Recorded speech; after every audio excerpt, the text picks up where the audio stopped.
পৃথিবীতে রেখে যাওয়া সম্পত্তি অনেক সময় আপনাকেও কবর থেকে তুলতে পারে। তারই নিদর্শন এবার যেন দেখা গেল কুষ্টিয়াতে। মাত্র 4 শতক জমি নিয়ে বিরোধের জেরে দাফনের 6 মাস পর বাবার মরদেহ কবর থেকে উত্তোলন করালেন ছেলে। ছেলের অভিযোগ, জমি লিখে নিয়ে হত্যা করা হয়েছে তার বাবাকে।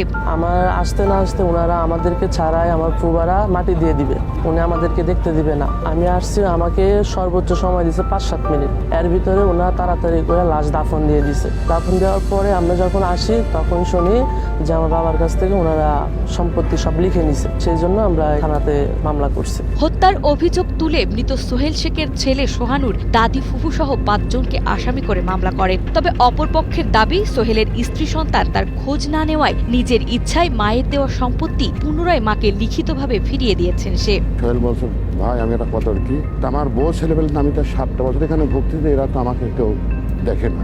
তো কি করতে হয়, দেখা আমার মা যে আমাকে 4 শতক সম্পত্তি দিয়েছিলি, এই সম্পত্তিটা আমার মাকে আমি আবার ফিরিয়ে দিয়ে যাবো। কিন্তু এই সম্পত্তি যদি থাকে তাহলে আমার এই বউ ছেলে বেশি চলে যাবে, আমার মা পথে পথে কাটি বেড়াবি। এই হচ্ছে অপরাধ। কুষ্টিয়ার কুমারখালী উপজেলার কয়া ইউনিয়নের কালুয়া শেখপাড়া কবরস্থানে 20 জানুয়ারি দুপুরের দিকে সোহেল শেখ নামের শারীরিক প্রতিবন্ধী বাবার মরদেহ কবর থেকে উত্তোলন করা হয়। এলাকাবাসী জানায়, নিহত সোহেল শেখ একসময় ঢাকায় গার্মেন্টসে কাজ করতেন। 2023 সালে স্ট্রোক করে প্যারালাইজড হলে চিকিৎসা শেষে তাকে গ্রামে পাঠানো হয়। পরে 2025 সালের 6 জুন তার মৃত্যু হয়। এই ঘটনায় গত 16 জুলাই শারীরিক নির্যাতন ও বিষাক্ত ওষুধ প্রয়োগে হত্যার অভিযোগে নিহতের ছেলে সোহানুর রহমান আদালতে মামলা করেন। আমি যখন আয়সা দেখি তখন আমার বাবার চোখ নীল পুরাটাই, চোখ এমন অবস্থা কালো যে হয়তো বা কোনো কিছুর মাধ্যমে ওনাকে খাওয়ায় মারানো হয়েছে। এই কারণে আমি থানায় মামলা করি। এটাই লাশটা তো এখন শুনতে যে ওনার বউ হচ্ছে করছে জমি জমা নিয়ে কেসের জন্য এখন আবার লাশ তোলা। আমি তো বাড়ির থেকে শুনলাম যে লাশ তুলতে আসছে।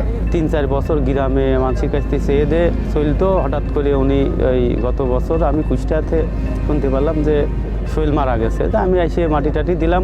আমি আবার ওর দাদিকে জিজ্ঞাসা করলাম, করছে যে আম্মা ওরা কেউ খোঁজ খবর নেয় না, ওর আব্বা আমাকে জমি রেজিস্ট্রি করে দিয়ে গেছে, তো ওরা যদি এখানে বাড়ি করে বা এখানে থাকে আমি ওদেরকে জমি ফেরত দেবো। এই হত্যা মামলা তদন্তের অংশ হিসেবে পিবিআই এর আবেদনে আদালত মরদেহ উত্তোলনের নির্দেশ দিলে 6 মাস পর তা কার্যকর হয়। নির্বাহী ম্যাজিস্ট্রেট ও কুমারখালী সহকারী কমিশনার ভূমি নাভিদ সারওয়ারের উপস্থিতিতে মরদেহ উত্তোলনের কার্যক্রম পরিচালনা করে কুষ্টিয়া পিবিআই পুলিশ। উত্তোলন শেষে ময়নাতদন্তের জন্য মরদেহ কুষ্টিয়া সদর হাসপাতালের মর্গে পাঠানো হয়েছে। বাদী যে সোহানুর রহমান সোহান, উনি বিজ্ঞ আদালতে হত্যা মামলা করেছে তার বাবারে মারধর করে এবং